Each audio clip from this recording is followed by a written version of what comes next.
Oh yeah. Hey, what day is it though? Let's go. Hey, God bless America, right? Oh yeah. Where are my notes at? Right here. Oh yeah, man. I'm back at it, man. Come on. You know what I'm saying? I hope you all been well. I hope you've been enjoying your Friday. You should be enjoying your Friday anyway. You know what I mean? And we want to do this right. Please, I am gonna have to cut this. Yeah. All right, man. What an intro. You know what I'm saying? Look, it's the 4th of July. Hey, listen, I played Dipset anthem like y'all be playing. What was that? God bless the USA. Yeah. What's my man name? Because I'm proud to be an American. Because at least I know I'm free. What's my man? Lee Greenwood. Yeah, Lee Greenwood. You dig? Yeah, man. Hey, listen, and I'm not hating that song. It was about. I was singing that with my whole chest when I was in it was elementary school. They had us singing that. I think like for Christmas too, or something like the spring concert, something like that, something to that effect. Hey, it's made in the 1980s. I'm gonna take a sip of water.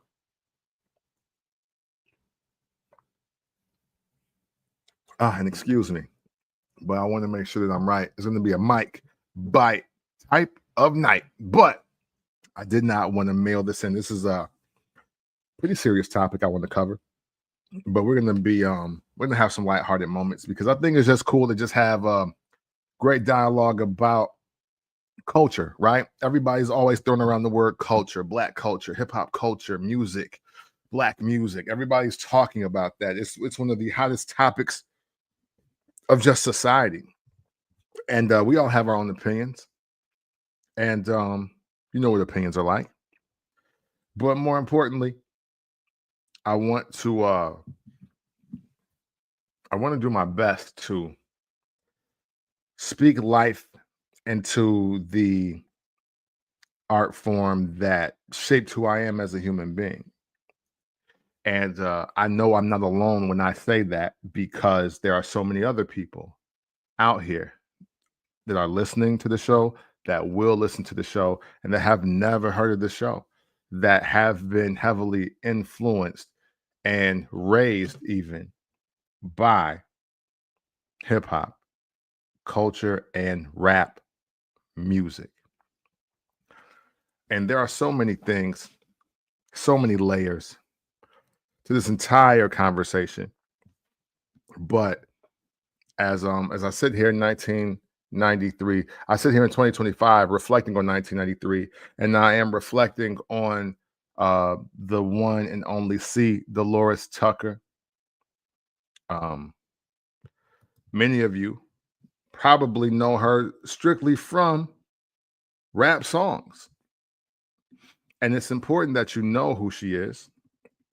It's important that we give her respect, even though, unfortunately, you know, she died in October of 2005. So she's not going to receive this, but hopefully the people that are protecting her legacy and, you know, heralding her as the prominent positive figure that she was absolutely trying to be.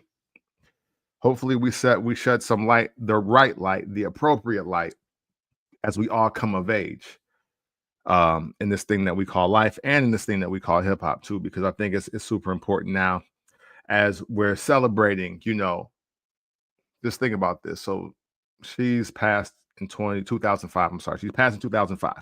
But, you know, we're celebrating 30 years of Doggy Style. We're celebrating, you know, All Eyes on Me will be 30 next year. And a lot of the rap acts and a lot of the hip hop albums that were littering the streets that day when they decided to like run them over with a bulldozer and you know, boycott, you know, gangster rap. That was the thing, right? even though that we are far removed from those times, I think it's really important that we revisit this, especially if you were a child like me. 1992, I'm sorry, 1993, I'm 12 years old.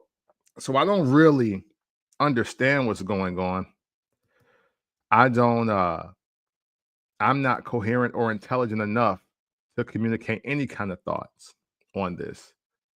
The 20-year-olds of that time are your Snoop Dogg and Tupac Shakur, Ice-T, and maybe your late 20s, 30s, something like Chuck D and Ice Cube, all of these guys. And there's an all-out war going on under the act of freedom of speech. And I want to talk about that. And that's why this episode 65, it's called See Delores. Jesus Christ. That's why this episode 65 of Made in the 1980s, is called See Delores Tucker Tried to Warn Us. And I think it's very important that we recognize it as such. Let's get to the facts. Facts first. In 1993, C. Delores Tucker spoke out in an attempt to abolish gangster rap. Now, that in itself is a very heavy proclamation and a pretty heavy agenda. We're talking about abolishing gangster rap, ban gangster rap, stop gangster rap. And this is why Ice-T was like, well, it's not gangster rap, it's just reality rap. This is what's really going on in our neighborhoods. Eazy-E, another person doubled down on that, and many other people. Now, on the flip side of this coin, though, let's make no mistake, Snoop Dogg is a gang banger, and he is literally gang banging on wax. And it's heavy from 91 to 93 because Doggy Style is dropping, and it's about to become an instant classic, even though we don't know that at the time, but it's going to take over the world.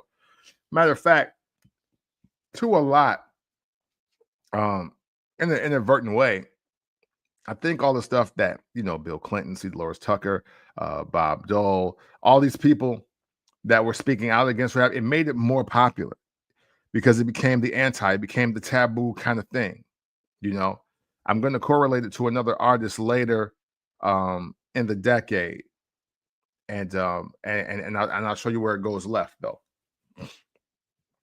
So gangster rap, immediately she wants to get it out of here, right?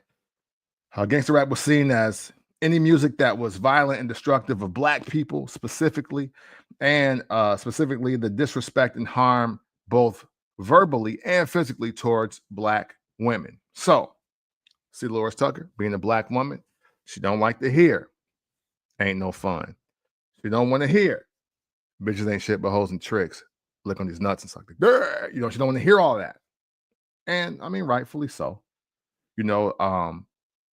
Looking back at it, the end of the Nothing But a G Thing video, where they spraying the girl with 40 ounces, and when they taking the girl top off while they playing volleyball, like a lot of this is it's RE culture. It's a little sus. It's a little primitive, but again, hey, look, I'm not outside in the aspect to do that. I'm like 10. So, but though, because I am in that 10 to 13 range, and that means my older cousins are going to be 13 to 16 to even maybe 18. They're seeing and reinforcing a lot of the things that they're seeing on TV, because these are videos, they're just blurring it out, but you can see, the act taking place. With this ban and war, if you will, on gangster rap, her main targets, again, like I mentioned earlier, was Snoop Dogg and the Doggy Style album. So understanding that, first and foremost, right? Snoop, Long Beach, California, finally gets his big break. Deep cover soundtrack, Chronic album. He does a lot of writing on it. Most of the prominent features, all the bright spots all the undeniable bright spots on the Chronic album are Snoop's, and now here comes his debut album, his solo album, produced by Dr. Dre, Doggy Style, and he's on top of the world. And now here comes this lady who is a product and a participant in the civil rights movement saying, hey, nah, this ain't it. Like, what? This is crazy. Like, what are you talking about? This is nuts. Why are we talking to our Black brothers and sisters this way? Why are we treating each other this way? Why is this the solution? Why is guns and violence and calling us niggas and bitches and hoes? Why is that the remedy for you, sir? That's what she's saying. And it then sparks what is one of the original freedom of speech debates in rap music. Now, of course, we can't ignore Uncle Luke, Two Live Crew, and Banned in the USA, right? We're not so and this is all kind of the same time. It's all kind of the same time. But what is it? Two Live Crew was like 2 years before this. You know what I'm saying? Nasty As They Want to Be, I think that came out like what, 91 or 80, maybe even 89, I want to say. But that's long before, because the parental advisory sticker is already a thing by the time Snoop drops.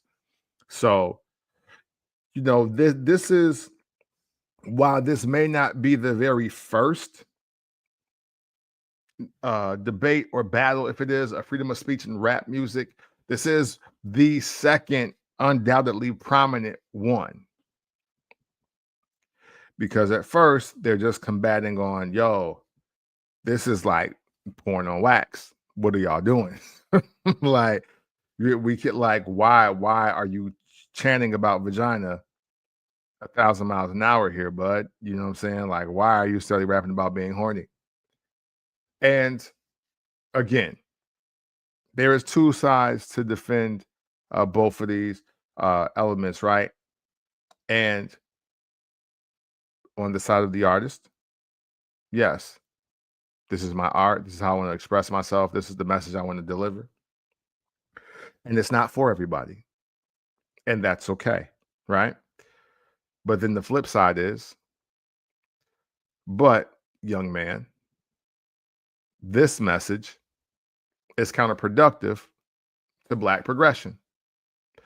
What do you think is going to be the result of this music that you're putting out? Because it can't be positive from what I see. So now this argument is now on steroids by the time we get to 1993. Because Two Live Crew is rocking. NWA is already stabled and labeled. Dr. Dre is already out. Yeah, you have by 93, again, you got X-Clan, you got Public Enemy, you got Poor Righteous Teachers, The Intelligent Hoodlum, KRS-One. You have all these rap acts that are out. You got MC Light, Queen Latifah, Moni Love. Everybody's out. MC Hammer rocking. Matter of fact, MC Hammer is probably the biggest rap star in the world by the time we're here. Not even by the time we're here, he's already the biggest rap star in the world. But hip-hop is not treating him the kindest either. And he's getting his tens of millions of dollars and records sold, and he hasn't killed anybody, and he hasn't slutted women out, and he hasn't talked in a destructive manner towards the Black community or just to anyone in general. And he's winning. And much like, unfortunately, we did the Cosby Show, we're not painting the correct light of options and balance here. We're just not. So freedom of speech goes a little crazy here, because you now have the two sides of thought. I've always wondered, as I think back, what would Malcolm X and Martin Luther King and Fred Hampton and Huey and the rest of the Black Panther Party, what would they say about a Snoop album or the Wu-Tang album or Nas or Jay? Like, how would they really feel about what Pac is saying after Strictly for My Niggas, the album? So it's interesting because essentially all those people are dead, and the person standing and seemingly standing alone is C. Delores Tucker. And I do want to make it clear, and you have to go back to read this or listen to this for yourself. But Miss Tucker was not against rappers expressing themselves freely. That wasn't her aim at all. She just didn't want to talk about us killing each other and calling ourselves and each other niggas and hoes and sluts and bitches, and you know what I'm saying, and gangsters. Like, she didn't want that.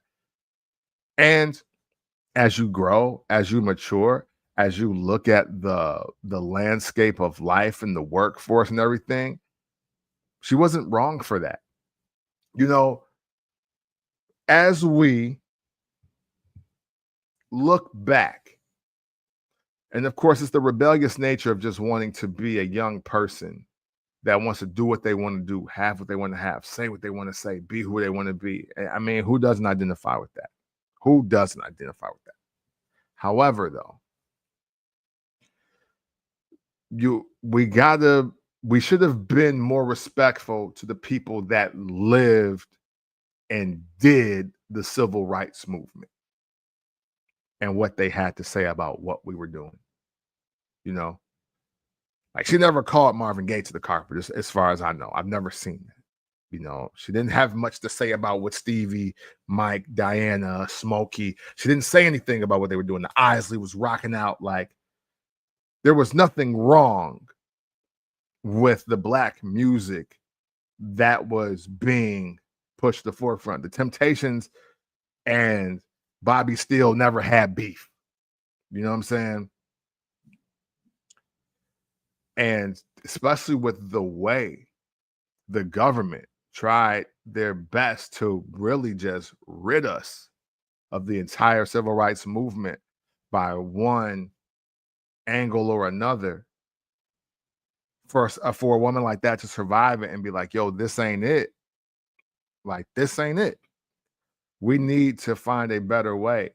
And granted, you know, with the destruction of the civil rights movement and with the dismantling of the Black Panther Party of self-defense, there is a influx of heroin. There is an influx of cocaine, which turns into crack, and you know, then it's weapons. Like, you know, it's not just reefer anymore.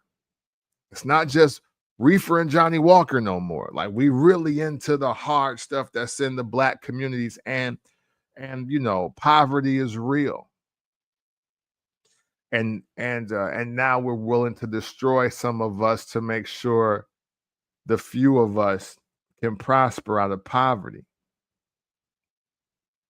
It sounds messed up. It sounds crazy, but it is the reality that many of us survived or lived through or are products of. But as I look back, man, she wasn't wrong. Miss Tucker also understood being a product of the environment that we were in. But while understanding what it is to be a product of the environment, she didn't want us to become the environment. And I won't say we, I was a child, but collectively, though, we didn't stand together to uphold that standard for us. And I know it's difficult. You know, that there's a tweet or an X or a thread or whatever that's going around about Black folks would do anything but come together. You know what I'm saying? Black folks would follow anything except the blueprint to come together or whatever it is. I'll look. 100 people have remixed it, flipped it, and bounced it, and so, you know, I know you'll find it if you haven't already done it yourself, right? But you know, the music that was supposed to be telling the story of the streets, the ghetto, the poverty that exists, it did totally blur the lines of glorifying versus reflecting. And dare I say, there was a lot more glorification of destructive behavior and destructive mentality than it was for actual progress and hear the pain of the story. Like you can't really, you can't have a song like "Ain't No Fun" coming out and tell us, "See, look how messed up the hood is. We need to get help out of here." You know, people become confused when you do that. You know what I'm saying? You can't have. I mean, well, High Roller. See, the thing is, I do give Ice-T a little more credit because at least Ice-T, even in the videos, all his raps had consequences. If you really listen to a lot of early Ice-T records, a lot of people don't make it out. They don't make it out alive. But a lot of people die or end up in jail. Like, or the police kicking their door, they nab them, they get them. Like, it's pimp talk, it's pimp culture, and I get that. But like, again, a lot of this, even when you talk about New Jack Hustling, you know what I'm saying? That is depiction. That is um descripting character description of someone in a struggle. A lot of raps did not come across that way if we totally keep it in the buck.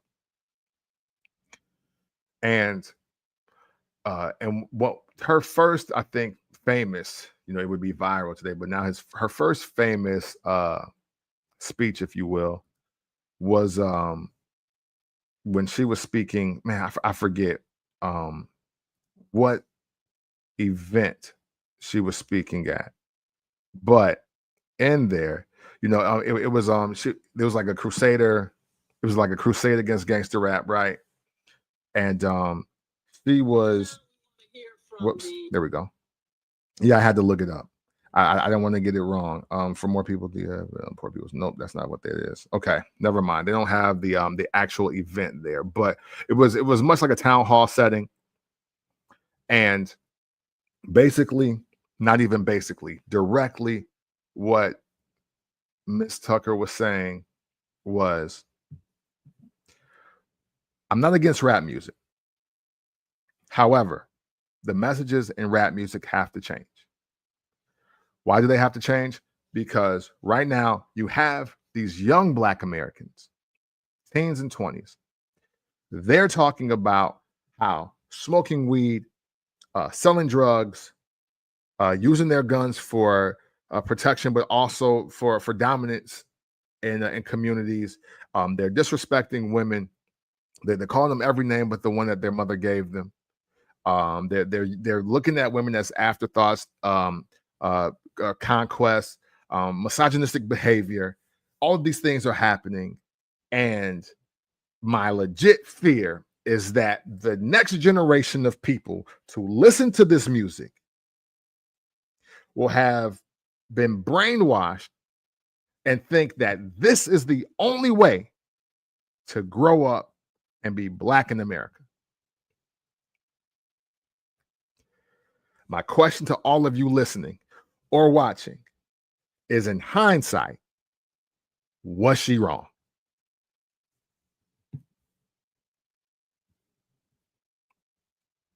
Let's fast forward.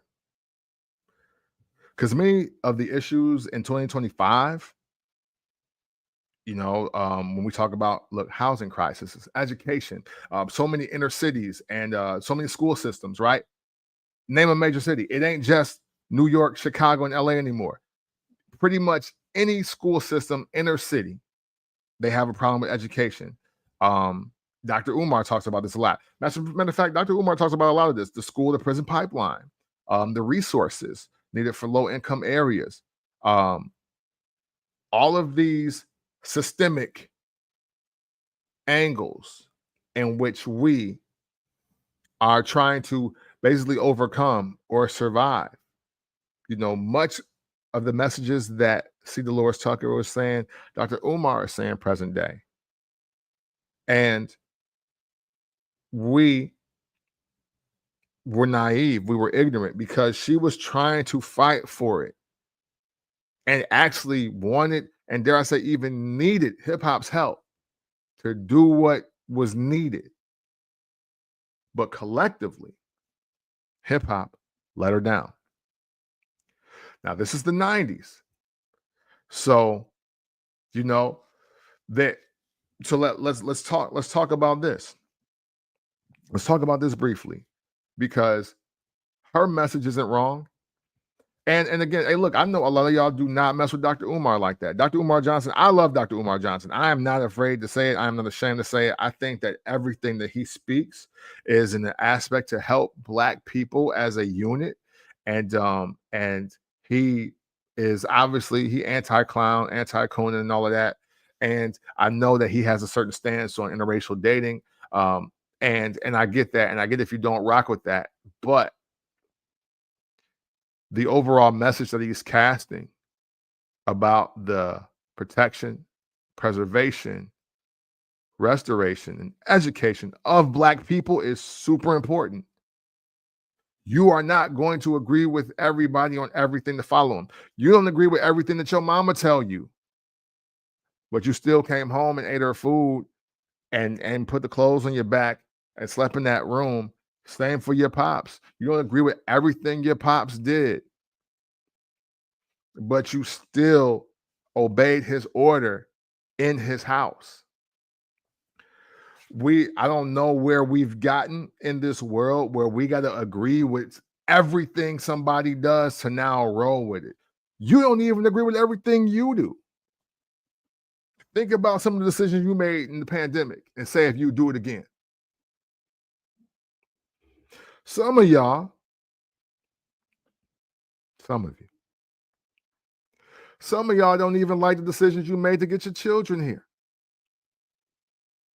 But we're not going to listen to C. Delores Tucker, rest in peace, or Dr. Umar Johnson. We're not going to listen to them. Again, man, growth. Part of growth is knowing where you messed up and how you can repair. So you got to be mindful of where you are versus where you want to go. Many of the issues that she was talking about in 1993, bro, we are now in 2025, and some of these things are still plaguing us. And now, dare I say, maybe more than ever. Back to my original point, right? Let's just do a brief timeline. I got a brief timeline for y'all. Because like I said, she was like, look, she's not against rap music. She actually needs hip hop help. And even though, you know, it wasn't, that's never highlighted. It's always about the negative. It's about who you don't mess with, who you want to stop, who you want to change, and not who you could be thrusting up to the forefront. And we're going to get to that. But literally, she says, and she speaks to the language, the rhetoric, the energy, the information in, quote, gangster rap music. It's playing the seeds for the next generation to be brainwashed and adopt a naturally destructive behavior, right? She says that in 1993. That along with the misogyny and, you know, the disregarding and disrespecting of women, all of that, right? You know what else happens in 1993? Snoop Dogg's murder case. And because I know that if you like me and you know where I'm going with this, you know what also is out? R. Kelly's 12 play. Feel how you want, but I'm just saying. 1994, the Pot Quad studio shooting happened. 1995, Eazy dies of AIDS. 96, Vibe magazine has the East Coast West Coast beef cover. Tupac gets murdered. 97, Biggie gets murdered. 98, we kind of get a break. Jay-Z sells 5 million, DMX is out, Ja Rule is out, there's a new Def Jam regime. Things are, we kind of get a break. We kind of get a break. But hey, in 1999, Freaky Ty and Big L both get murdered in their own neighborhoods. 2000, the infamous Source Awards. Not the South Got Something to Say one. The, oh my God, there's a whole entire gang fight with everybody involved, Source Awards. That one. That's just 7 years. That's 7 years from her statement. Now, more notable noise. Let's just rapid fire. Let's just go through the rapid fire. Lil Kim and Junior Mafia, the Hot 97 shootout. Hey, and then they're shot 97, the game in 50. We hopping around. Hey, the not so urban legends of Trick Trick, Jimmy Henchman, and Mano. T.I. versus Lil Flip. T.I. versus T.I.P. Pun intended. Oh, Jay-Z and Un. Remember that platform, huh? What they call it, huh? Media Takeout. The platform that, whether it was true or not, every rapper, R&B artist or singer or athlete was either gay, on crack, or cheating. Media Takeout always told you first. Didn't matter if the story was true or not. They told you first. Stack bundles and Chinks drugs. R.I.P.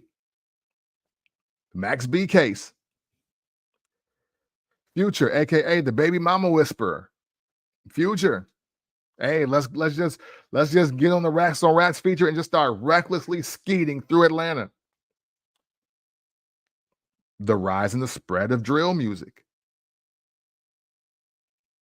Tory and Meg. Cardi B and Offset. And not for nothing, gender war content being dominated by Black voices. Again, I don't know many white podcasts that are talking about it, and I'm not going to speak to it. I just know most of the times when there is a new podcast with Black people on it, or people that just happen to be Black, and they are talking about anything relationship based, it is primarily a gender war.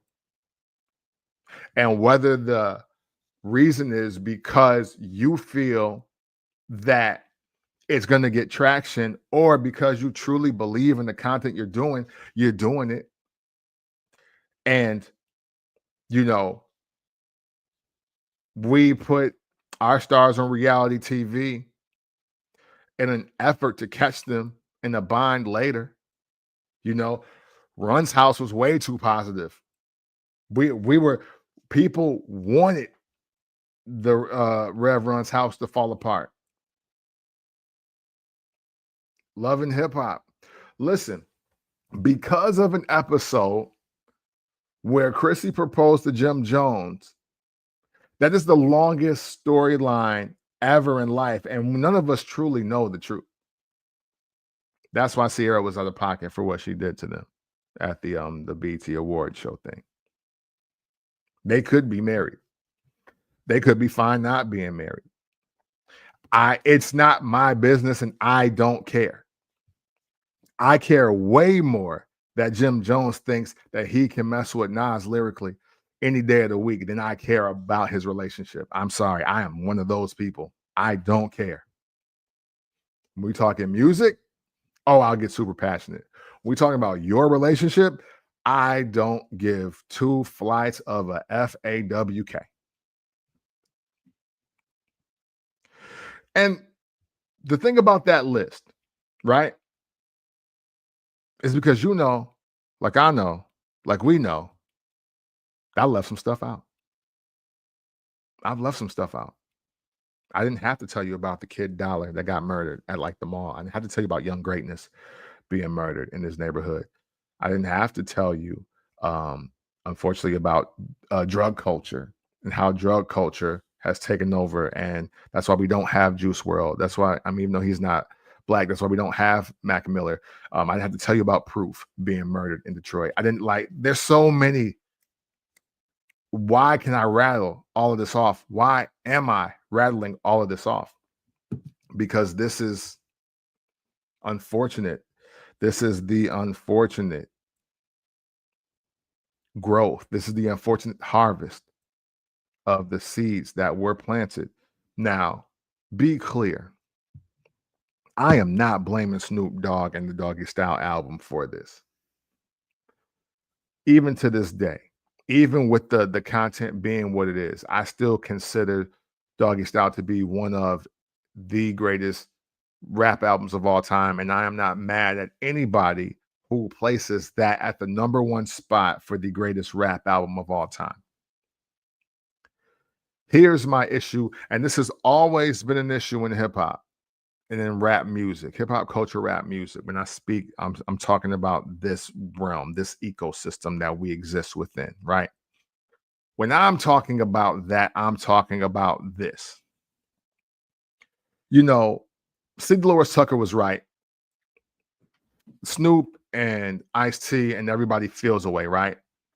But how come we didn't get to a situation where Chuck D and we didn't get to a situation where KRS-One was there to mediate and to really have an honest dialogue and honest conversation about what she's saying, because they're not rapping that way. And there is a way for everybody to coexist. But instead of us coming together at a round table to speak peacefully, we decided to all band together and be like, oh, this is hip hop versus the government, where literally a black woman that was a part of the civil rights movement was trying to save us from ourselves.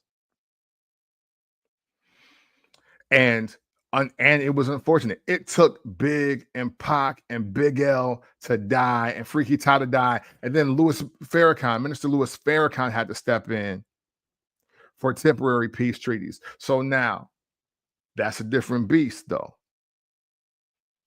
But even I don't like that, because if we were all raised in the culture of respect your elders, right? See, Delores Tucker telling you something should have held the same weight as Minister Louis Farrakhan telling you something, because he's not all in on this content either. But you don't dare come at the NOI. You're not gonna get on wax calling people the NOI a bunch of B's and H's and what have you, because they gonna see you about it. Like, they are total black progression. The black man is God and uplifting of people, but you will absolutely not get the opportunity to part your lips and say something crazy about the Minister Louis Farrakhan or the Nation of Islam and think that they won't run down on you in a very respectful but assertive manner. And unfortunately, and this is also a problem just within hip hop. We never have that same respect and covering for the black women that support or educate or try to elevate hip hop.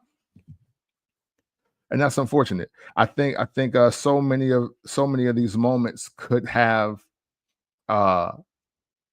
been avoided had we just came to an agreement to do a roundtable. Because here's, like, for instance, I won't read all these rap lyrics because some of these are crazy, right?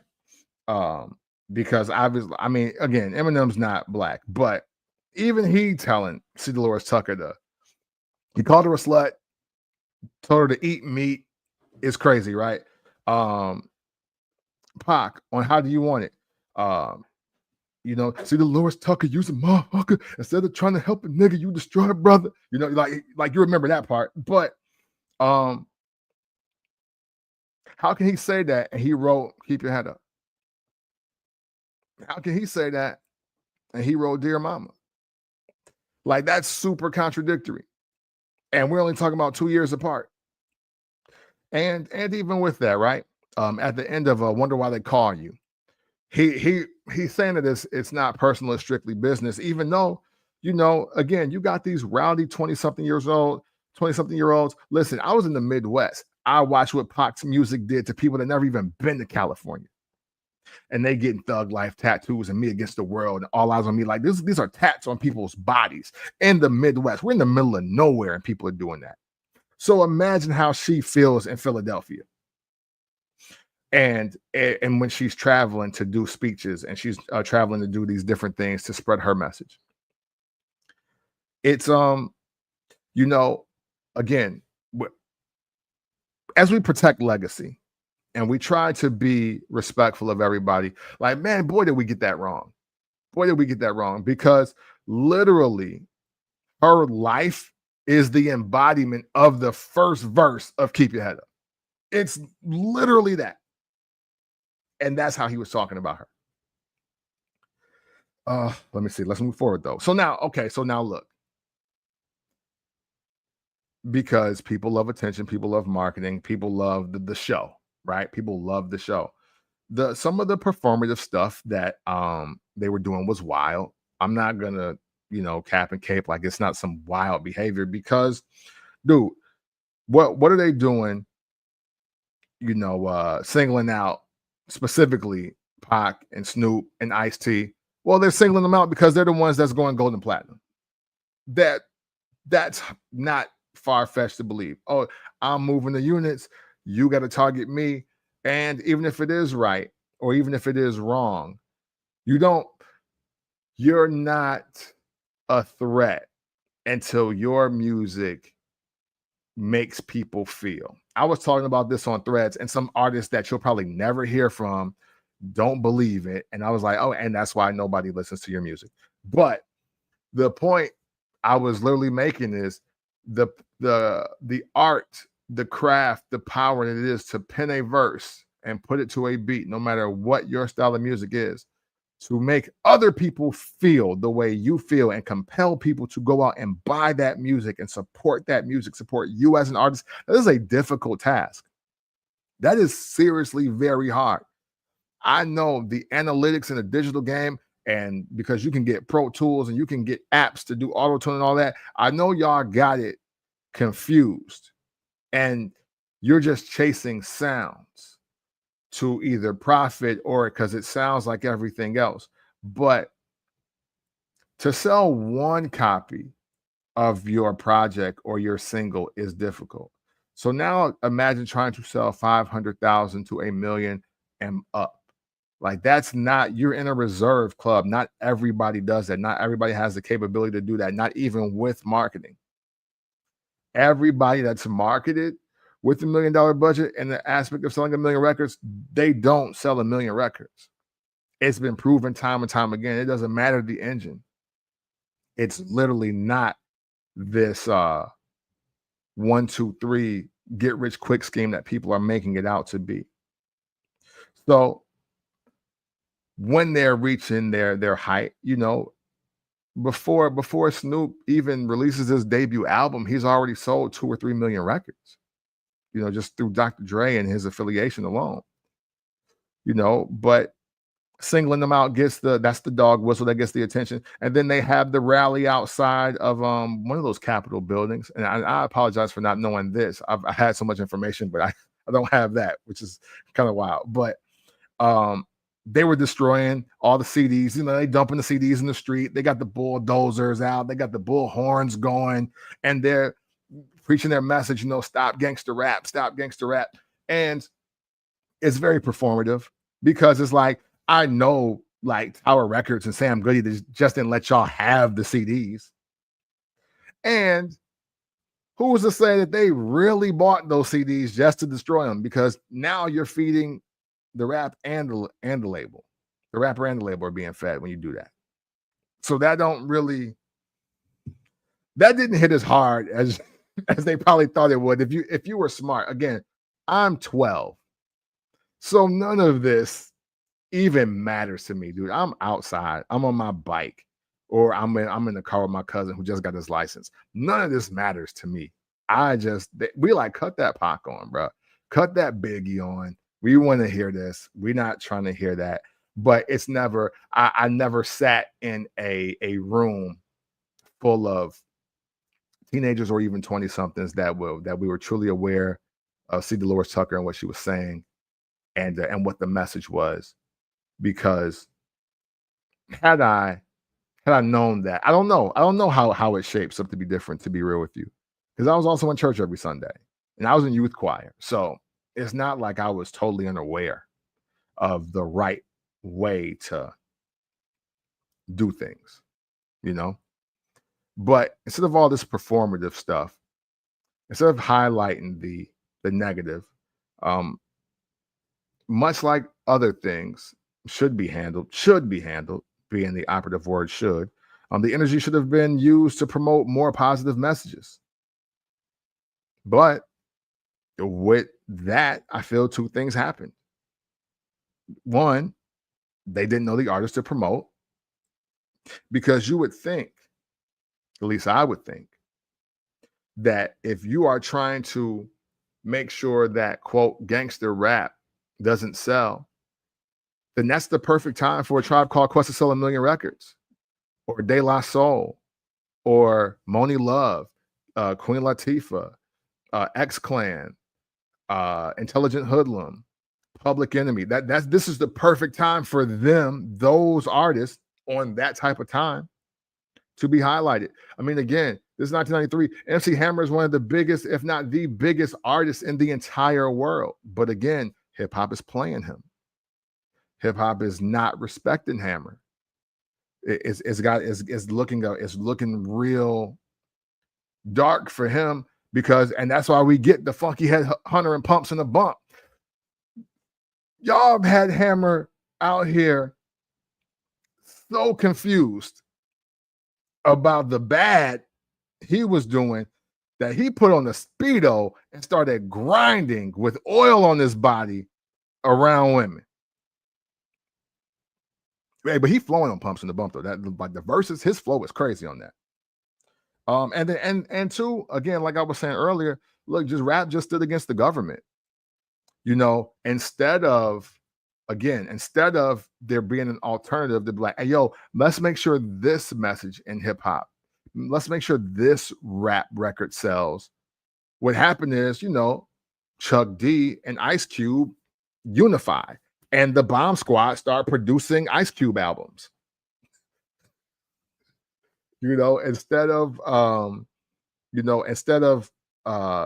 Snoop and KRS-One having a beef, I think KRS-One just signs Channel Live. Like he doesn't do anything else. It's just that. Let me go to the comments here, because I see my man Jones just checked in. He said, I don't think there's a real way for elders and youth to really meet. There's always going to be a disconnect. And I do agree with you. But at the same time, Jones, I say we, like literally us, we are the generation that has the closest gap now. Because we, being the 80s babies, we were literally raised by people that saw rap coming and had the opt-in or opt-out. Versus us, we grew up in it. Like, look, LL Cool J came out, I was 5 years old. So when I'm having coherent memories, things that I can remember, rap music exists. For our parents, it was Michael Jackson's The Temptations, it was Smokey Robinson, it was Stax music and Isaac Hayes and all that. Like, they didn't, like, then they were grown and saw Curtis Blow. Like, Curtis Blow, like, they age. So they was like, all right, this is cool what you're doing, bro, but I'm cool. I'm good. You know, like, you better get the shoe doobie whopping out here. We don't want to hear that. Let me see. Jones also says, elders forget what it's like to be young and view the youth as dumb. The youth don't have any real experience, so their elders look lame or corny. True. I'm gonna leave that comment up a little bit. True. I do agree with you on that. And again, and that's why I speak to us now. At us being all of us 80 to 89 babies, we are now like that. What's special about our decade, what's special about being made in the 1980s is the fact that we grew up in the midst of all these changes, and we are the first generation to watch the young cool guys become the old cool guys, and also not seeing the coolest young guys get old. So you're living it like, listen, in 1996, if people were to ask who was cooler, Tupac or Jay-Z, nobody's picking Jay-Z, except maybe the people in New York. That was it. In my time, in my world, nobody was cooler than Tupac Shakur. Maybe LL Cool J, because he had the chicks, but there weren't too many people that were cooler than him. And but unfortunately, his type of cool got him killed. And Jay-Z, whether you think it's survivor's guilt or he got lucky, no matter what you say, he's here and he's now still cool. LL Cool J, even as a grown man who's now in his like fourth or fifth decade of hip hop, he's still very cool. So we get to watch all of that, and we're still younger than they were in their twilights, and they put out great product after that, whether that was music, movie, business deal, whatever it is. You know, when Jay-Z was 44, I know he did something monumental. When I want to say when LL Cool J was 40, then he dropped the 10 album with Love You Better on it. Like he's like 40 when that's out. So or Headsprung, I think that's all in the same album. But and that's the difference, you know. And obviously, you know, we didn't go to Nam or the Gulf War. Strike one for us. You know what I'm saying? Like, like that's one point for us. We ain't stressed and looking like we're 52 at 25 because we know we ain't got to go to war because Bill Clinton said so. You know what I mean? Like we don't have to do that. And what else? There's so many other factors. But that's the sweet spot of being in the 80s. You know, hopefully you were the child that was born and your mother was not on drugs or was able to detox in enough time to where it did not affect you. You know, we're also that generation. You know, that's why like the kids from 86 to 89 are a crapshoot. But for the most part, 80 to 85, we're good for the most part. The percentage dwindles 86 to 89, 90. Just being honest. The war on drugs for a reason. So I look at all those things. As we try to piece this together and try to move forward, right? Because here's the real deal. We all entertain the ignorance and we were all dead wrong. That's really what it is. Hey, look, and this is me being 40 plus talking to you now. I never really felt strongly about any of this because in my mind, you put me 20 years ahead of time. I joined the Panthers. You know, I joined the Panthers, and I'm probably a Motown legend, to be honest with you. You know what I'm saying? I'm probably like one of the dudes that I get one hit and you never hear from me again. Like me and Sam Cooke kicked it, or me and like Otis kicked it. I was at Otis' funeral. You know what I mean? I'd probably be one of those guys. You know, you probably don't know me. Or I'm like Petey Green, you know, something like that. But yeah, we all entertained the ignorance and we were all dead wrong because here's just a hard pill to swallow, right? It's too many followers in the world for it to not be a balance in music. That's why people are screaming for balance now, because there's too many followers in the bell-shaped curve of life. Only 10% of us are going to be leaders. Only 10% of us. And in that 10% are the people that can listen to a Doggy Style album, think it's funny, think it's cool, think it's things. It's just entertainment, and we can turn it off and go about our day. Then you got the 80% in the middle that want to either be like the people that can entertain it and just keep it moving, or the people that are like, I'm going to incorporate some of that into my life. Now, look, these aren't necessarily, all these people are not necessarily the people that go out and live it. Like, for instance, I know there's a difference between getting a tattoo and getting a felony. That ain't really necessarily the same mindset. Getting a tattoo versus getting a felony ain't the same thing. The tattoos were in the 80%. That's like, oh, you know what? I want to emulate this. Oh, you know what? I'm going to start wearing Versace because Biggie wearing, or Gucci because Biggie's wearing Gucci. You know what I'm saying? That's when you emulate lifestyle. Oh, I'm going to get the Nas part in my hair. I'm going to get the Boosie fade, right?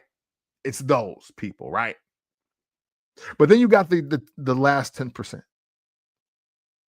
And that's the 10% of the loud and the wrong. That's the, oh, I just heard hit him up, I'm gonna go buy a gun. That's the, oh, it's 187 on the undercover cop.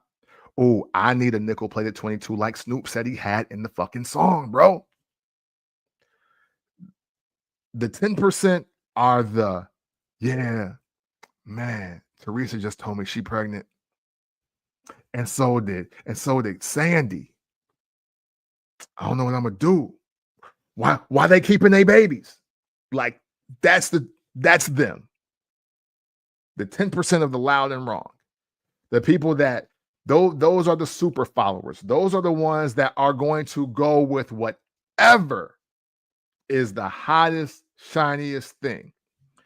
That's why a lot of the Pac fans became T.I. fans, became Boosie fans, became Gucci fans,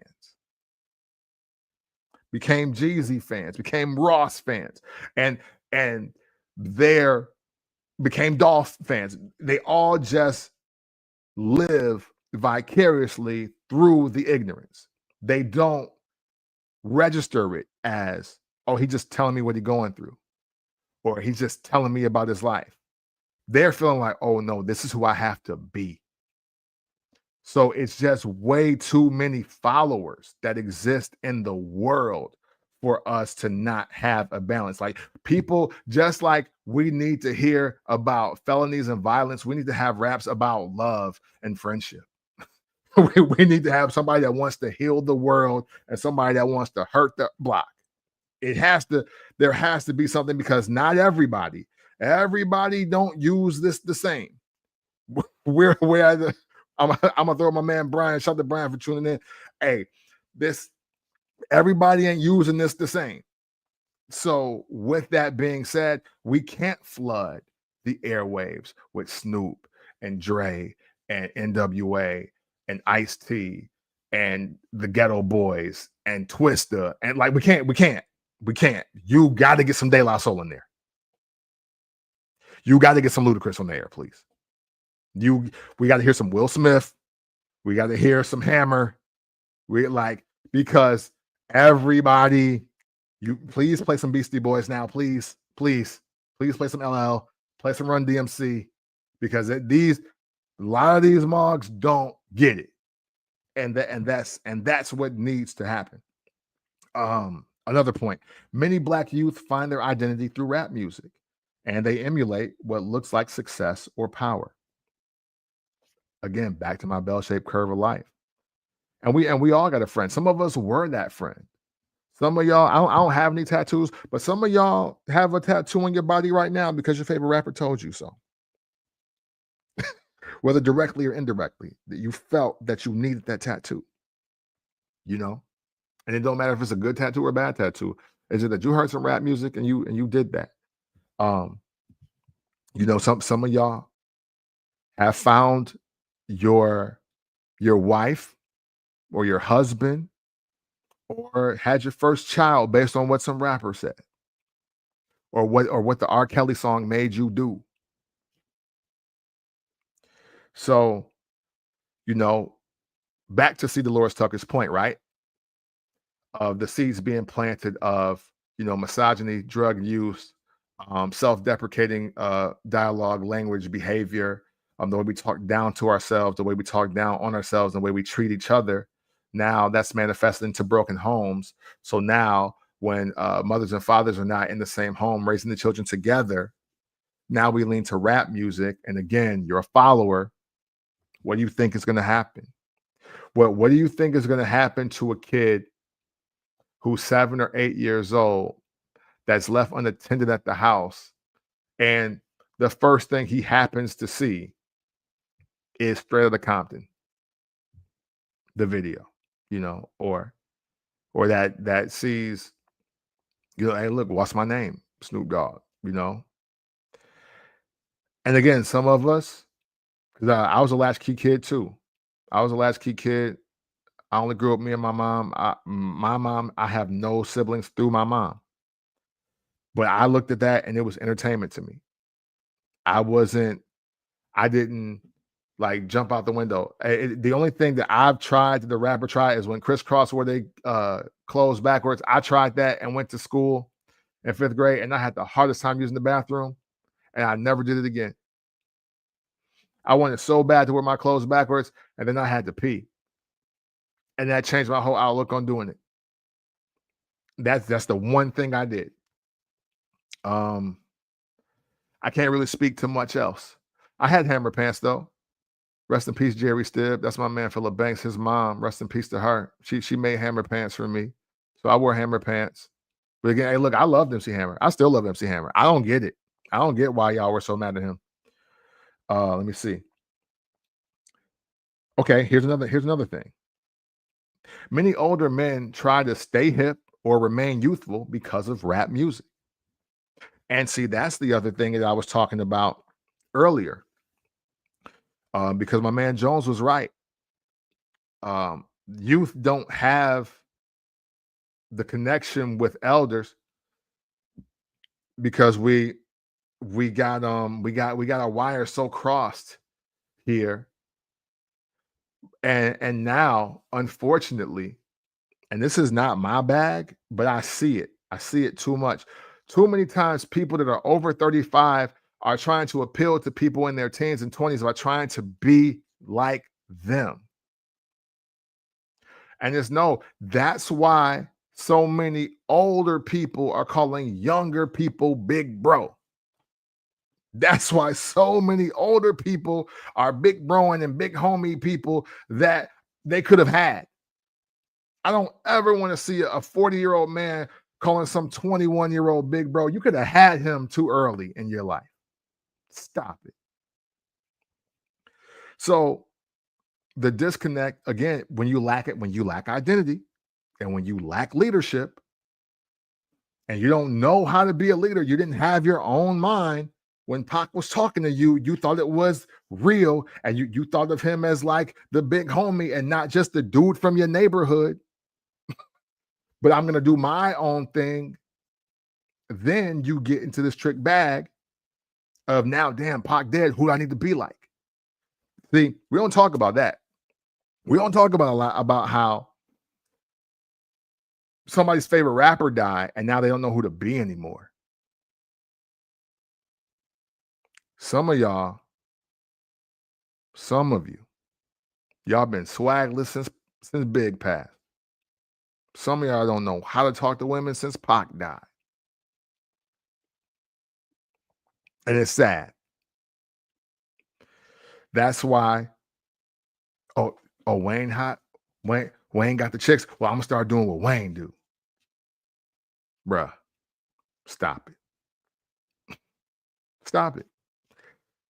This is The biggest part of being your own man is developing your own blueprint. Now, that's not saying that somebody couldn't help you write the foundation. You know, you got to start writing the foundation, but eventually you want more square feet in that master bedroom. You want carpet in your basement. Maybe you don't want an attic at all and you want a 3-car garage. Once somebody gives you a diagram, okay, feel free. Now you building your house. Now you building your house. What do you want in your house? Don't say what he got.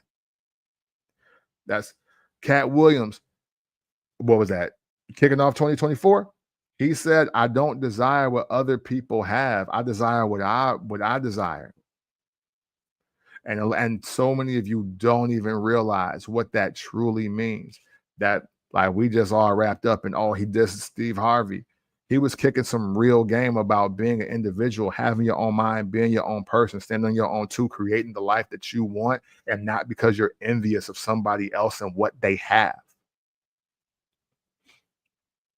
Let me get to the comments real quick. My man Brian said, I got my hammer pants from JW, the good old 2 for 30. Hey, shout out to JW. If you I don't know if y'all had JW fashion anywhere outside the Midwest, but from Rockford to Chicago, though, that was lit.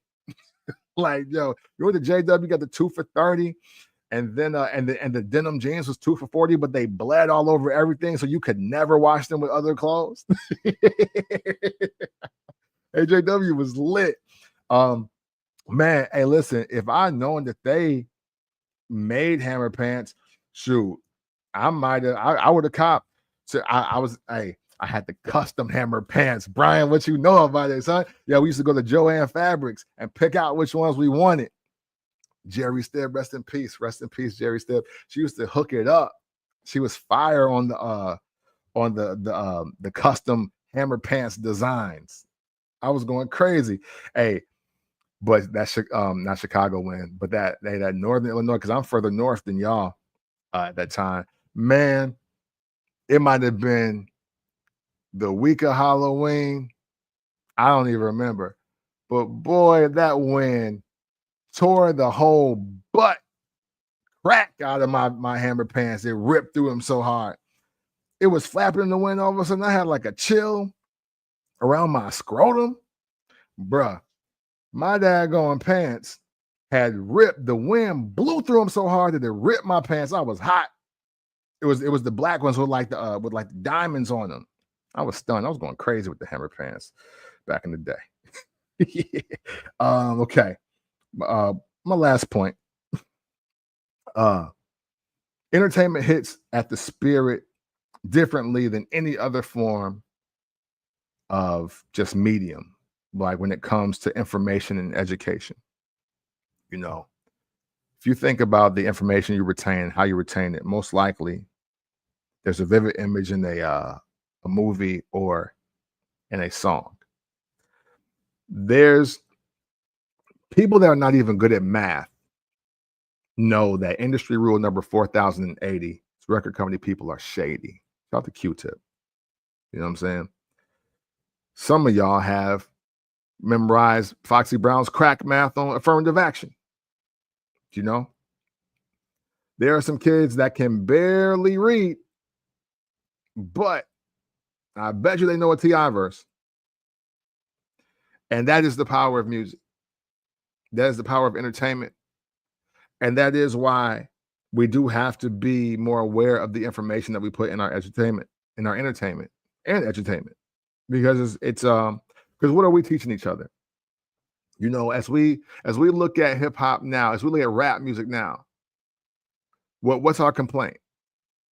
People ain't trying no more. Songs are getting shorter. Songs are getting dumber. Everybody sounds the same.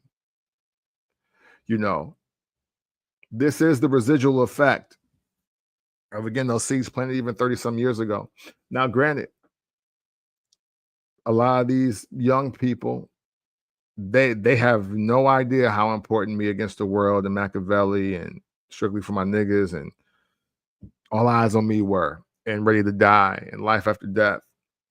They don't have any idea, because now that's ancient music to them. You know what I'm saying? Some of these kids weren't even born in 96 that are making music now. They're 20. Like you can literally be in your 20s and not have been born in 19 anything. You know what I'm saying? The 20-year-olds were now born in 2005. TM101 is going to be celebrating 20 years in like a week. So literally, there are some kids, there's a generation of human out here that wouldn't even around for TM101. So how you expect them to know what life after death is? Let's just be real. Hey, look, Kai-Cenat didn't know Wale, and that's last decade. I mean, come on. But there needs to be obviously more care. And for Black people, Black artists, Black musicians, I'm on this wave now. Don't limit yourself to hip hop and R&B music. You know, I've got on here and I've championed Aloe Black. I've got on here and I've talked glowingly about the Warren Treaty. I've talked about oh man, what's my man name? Oh, Braxton Cook. You know, hey, look, man, maybe we need more Isaac Hayes and Herbie Hancocks now. Maybe we need more Quincy Joneses. Maybe we just need more just composers doing just different things. And that's not to say give up on rap.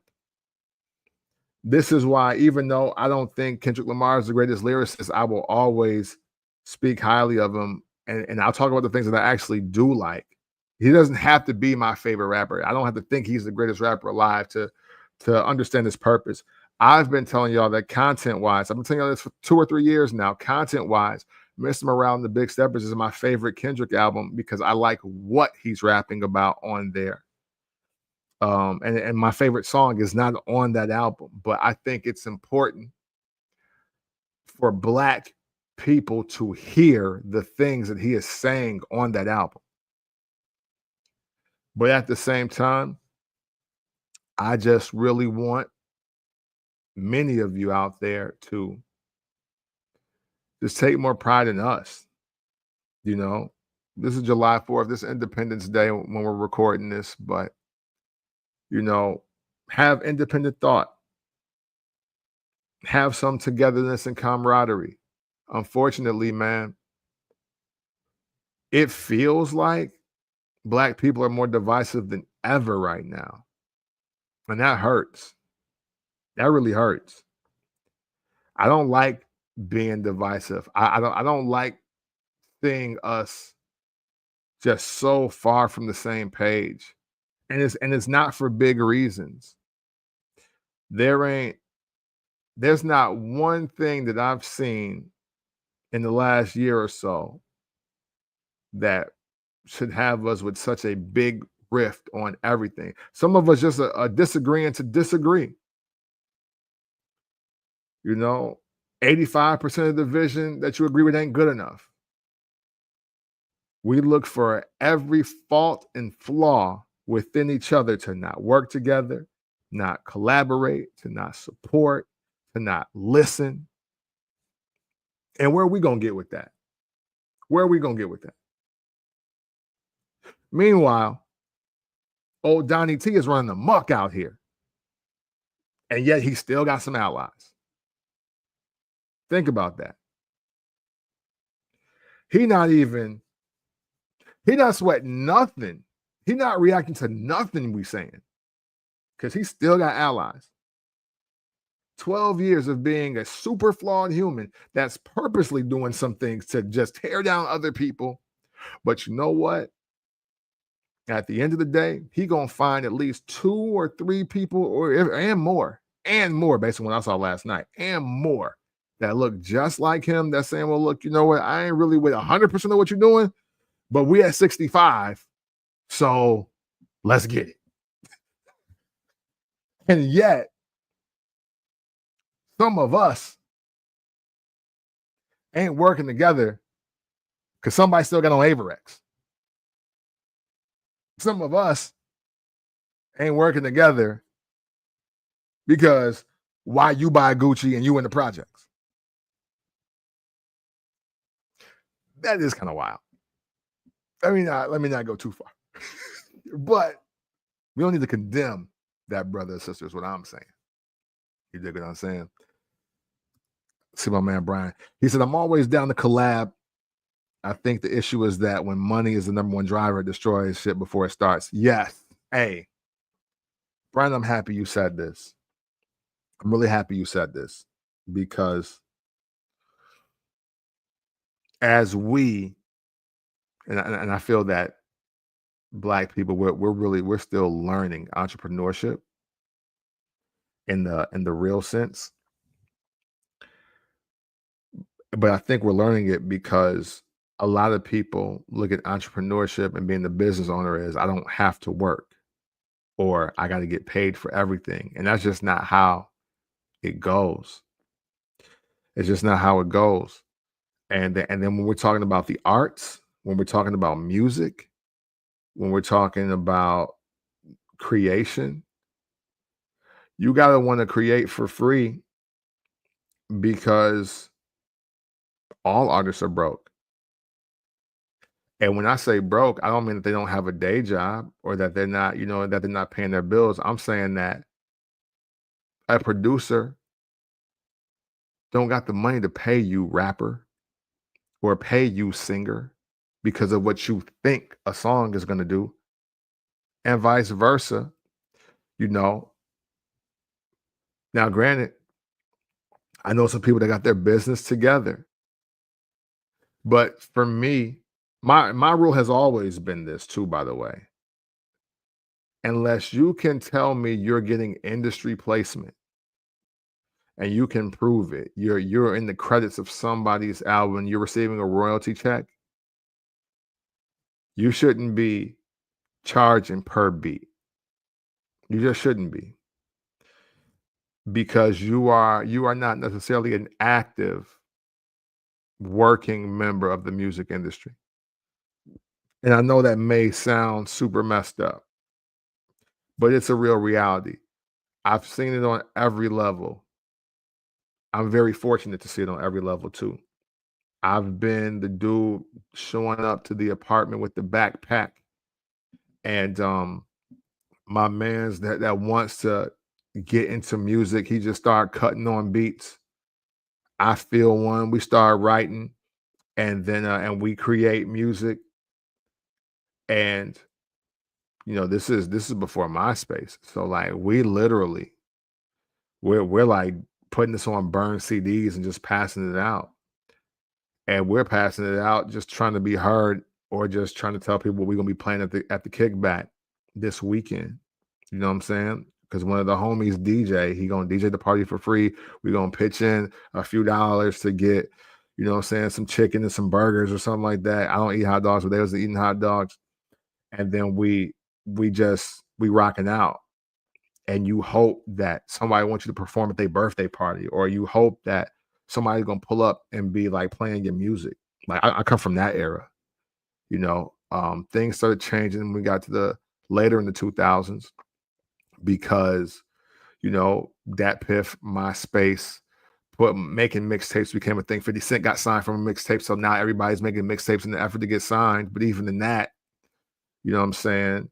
Even with that, that was still supposed to be all on the arm. You know what I'm saying?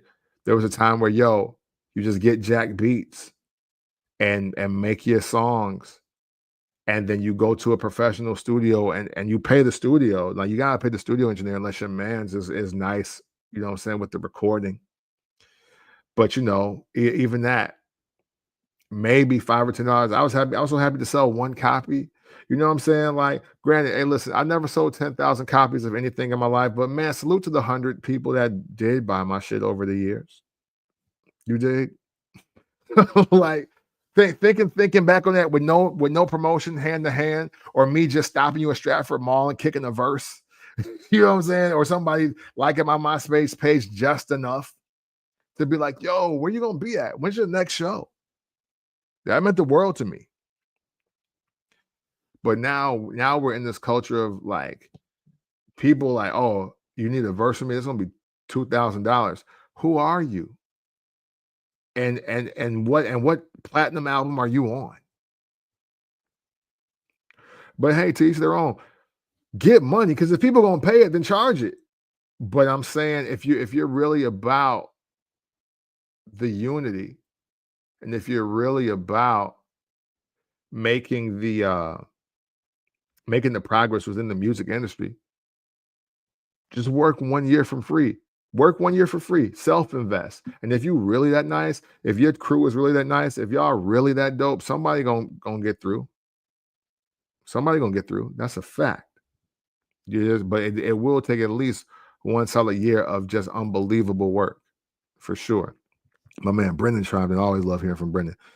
We need to also learn how to use other people's money to build our brand too. Yeah, credit scores change lives. Yes, I agree with that. Matter of fact, speaking of this, as I sit here with y'all, and I've pivoted this podcast to be primarily a music podcast. I'm trying to get some OPM myself. I would really love to do this full time.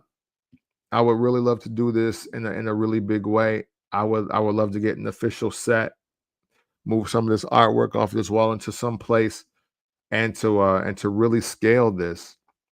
But this is what I can afford to do. So this is what's going to get done. But my aspirations for what I see that's bigger than this.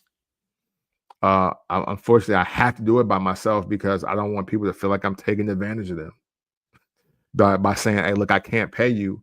But hey, if we really get on the grind and we do this and we come together and we make this show happen, you have my word to God and my only daughter that I will absolutely break you off, and I will absolutely make sure that you are put in a better situation than where I found you once we achieve some real success.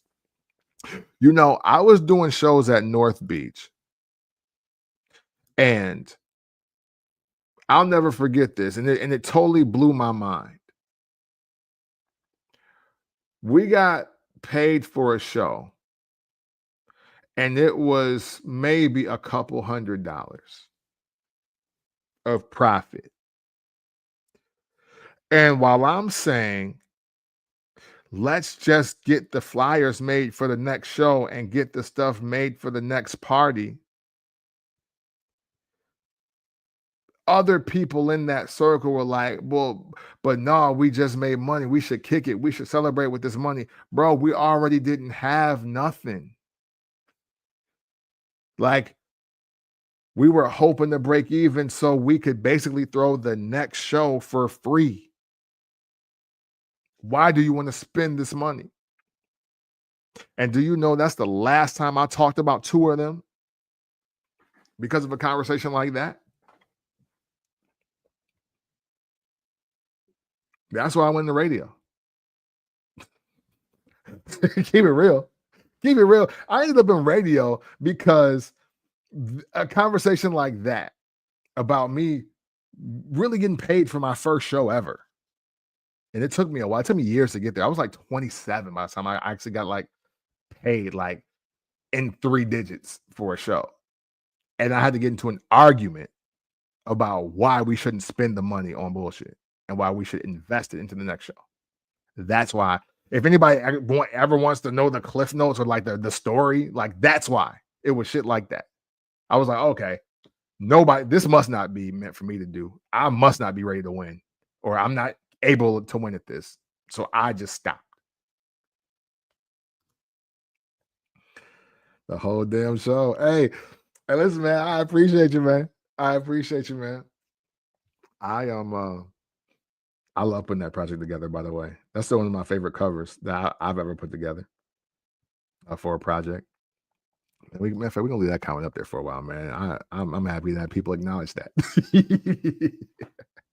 Oh man. But yes, hold on here. As we wrap up the topic, I just enjoyed talking with y'all, man. Okay. I want to leave you with this thought. Tell me your favorite artist or album, and I guarantee it will speak to your music taste or how you see the world and yourself in it. That ain't race specific. that ain't gender specific, lifestyle specific. Tell me your favorite artist or album, and I guarantee it will speak to your music taste or how you see the world and yourself in it. To this day, because of A Tribe Called Quest, Midnight Marauders, there is just some production that will always just get me. Certain information, certain energy will always get me. And even though as I grew older, like teenage years, high testosterone years, and I tried to shun the lane of the DJ Jazzy Jeff and the Fresh Prince and the MC Hammer and the Criss Cross and the Vanilla Ice, I came full circle. You can't get me to stop just liking infectious music. Like, it's important to have fun. It's important to have fun. To do it all over again for me, boy, would I make some smooth party records and some smooth songs for women. Boy, would I do that.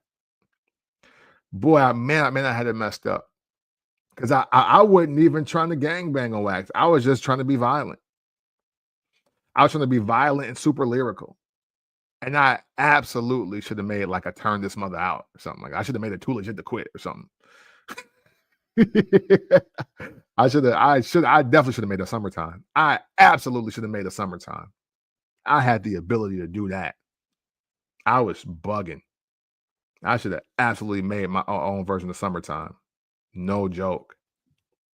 I missed the ball on that for real. So yeah, man.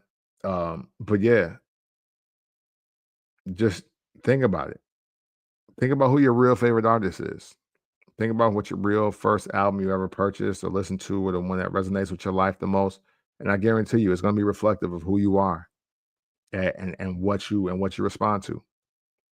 And that's why what C. Delores Tucker was talking about in 1993 is so important to just realize, to really sit with and be like, wow, hold on. Because again, everybody in the leader. Everybody in the leader. I stopped making beats for other people because cats were taking advantage of the fact that I didn't run with the crew.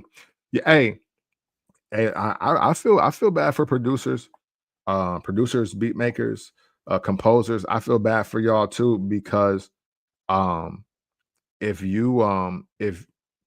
like you said, you're not running with the crew, they'll be like, oh man, but I mean, you by yourself. I mean, 5 of us. I mean, one of us gonna blow. So you might as well just give us the whole folder. Oh, how about now? How about all y'all get on one song? Let's see where that goes first before we do all that. So yeah, no, I totally get you. Oh man, gratitude, my man. We don't want playlist still be in rotation. I appreciate that. Thank you so much. And Brennan, for me, boy, I mean, you would have been too young to be outside with me and Rob then, but if I was putting out that kind of music when we were like 19 to 25, we'd be having this conversation in Cabo or somewhere, bro, or in Egypt or somewhere. I would have got us all out of here, out of America on the 4th of July, just on some, hey, yo, we can't be here. You know what I'm saying? Man, I appreciate that, man. I appreciate that. And to be real, I enjoy making that. I've enjoyed making that just internally, you know, as a song. Then I did a lot of other songs that I did that I thought were going to go, but in hindsight, I was bugging. I was bugging out. I still kind of have the urge to create. I would do, if I do like a 5 like song EP or something like that, man, I would, it would be a lot different. I would do things a lot differently with information. The information I have now, and with just really knowing who I am. With knowing who I am, knowing what I grew up listening to, knowing what I really like, and not even trying to conform or trying to impress a crowd that don't even buy music anyway. So that, you know what, that's another thing. And I encourage all you rappers, singers, whoever, I encourage all of y'all. Hey, look, if you out here making money, well, if you're out here making money, don't listen to me. But if you out here making music for niggas, stop. It ain't gonna get you nowhere. Let Big Homie Cam tell you first. Making music for niggas ain't it. They don't buy it. They don't care. They don't respect it. You know what I'm saying? You want to attract positive energy. You want to attract the party. You want to attract women because that's going to attract money. Because being an artist is a job. Being a musician is a job, and it can be a very lucrative job. But don't appeal. Don't do your best. Don't rack your brain trying to appeal to that small group of people that's never going to buy your shit anyway. That if I can give anybody that advice, and I am pro people making music till they die. So even if you're 53 years old and you got another song on your heart, go record it. But don't record for these niggas. I'm dead ass. Don't do it. Because you will be racking your brain about why you didn't make it. Boy, I would love to get some time back. But without the journey, without the test, it's no testimony. That's it. Listen, man, I appreciate y'all. 4th of July is the day that we recorded this. Shout out to everybody that tuned into the live, whether it was Facebook, YouTube, Twitch.